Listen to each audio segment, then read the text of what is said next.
8వ అధ్యాయము. నా భార్యతో భగవాన్ క్రికెట్ ఆట. రెండో రోజు వచ్చేసరికి చాలామందిలో మార్పు వచ్చేసింది. భగవాన్ సతీమణి పద్మావతి అమ్మ స్వహస్తాలతో వండిన భోజనం, అది అంబలిలాగానో జావలాగానో ఉప్పు కారం లేకుండా ఉండవచ్చు, కానీ రుచులు వగైరాలు మరిచిపోయాం. ఆ సమయానికింత తిని శిక్షణ శిబిరాలకు పరుగులు తీయటంతో సరిపోయేది. బాహ్య ప్రపంచంతో మా సంబంధం తెగిపోయింది. నాకు ఆస్తమా ఉందని చెప్పాను. మామూలుగా అయితే ఆశ్రమ నిబంధనల ప్రకారము నిర్వాహకులకు చెప్పకుండా ఏ మందు వేసుకోకూడదు. కానీ రోగాలకు భగవద్ధర్మానికి ముడిపెట్టి భగవాన్ని విసిగించడం, ఆయన మీద మరీ అంత బాధ్యత వేయడం నాకిష్టం లేదు. అందుకని చాటుగా వేసుకుంటూనే ఉన్నాను. ఉదయలక్ష్మి గారని మాతో పాటు ఒక ఆమె వచ్చారు. 30 ఏళ్ళు వయసుంటుందేమో. అంతకు ఈమెతో పరిచయం లేదు. ఆవిడకు ఆస్తమా చాలా తీవ్ర స్థాయిలో ఉండేదని తెలిసింది. 2-3 సార్లు సీరియస్ అయి ప్రాణానికి ముప్పు వచ్చే పరిస్థితి ఏర్పడి అపోలో వంటి హాస్పిటల్స్లో కూడా అడ్మిట్ కావాల్సి వచ్చింది. ఆశ్రమంలో ఒకరితో ఒకరు సంభాషించకూడదు కదా. ఈ విషయాలన్నీ ఎలా తెలిసాయన్న అనుమానం రావచ్చునేమో. భోజనాలు వెళ్ళేటప్పుడు, రాత్రిళ్ళు విశ్రాంతి తీసుకునే సమయంలో వీలు చూసుకొని కొన్ని ముఖ్యమైన విషయాలు క్లుప్తంగా చిన్నగా మాట్లాడుకునేవాళ్ళం. అలా కూడా చెయ్యకూడదనుకోండి. కానీ కొన్ని సంవత్సరాల నుండి జీర్ణించుకుపోయిన అల్పబుద్ధి పోదు కదా.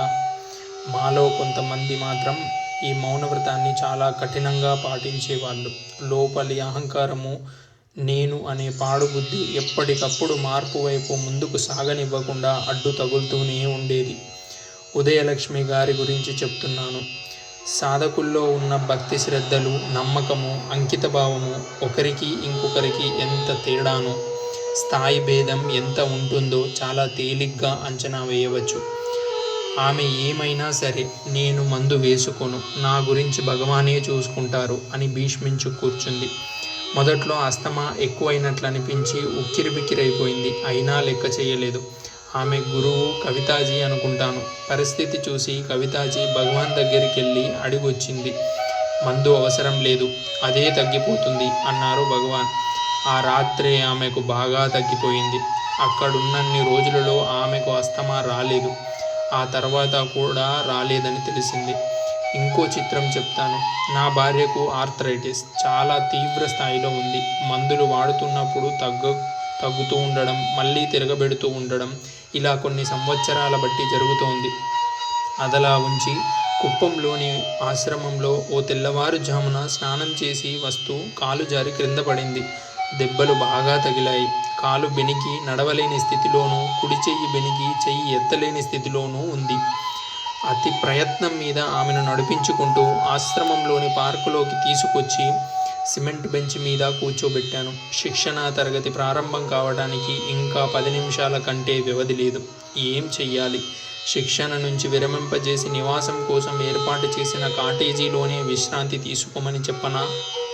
అలా జరిగితే అడ్వాన్స్డ్ కోర్సు కాలమంతా నిస్సహాయ స్థితిలో కాటేజీలో ఉండిపోయి శిక్షణ పూర్తి కాకుండానే ఇంటికి తిరిగి వెళ్ళిపోవాలి.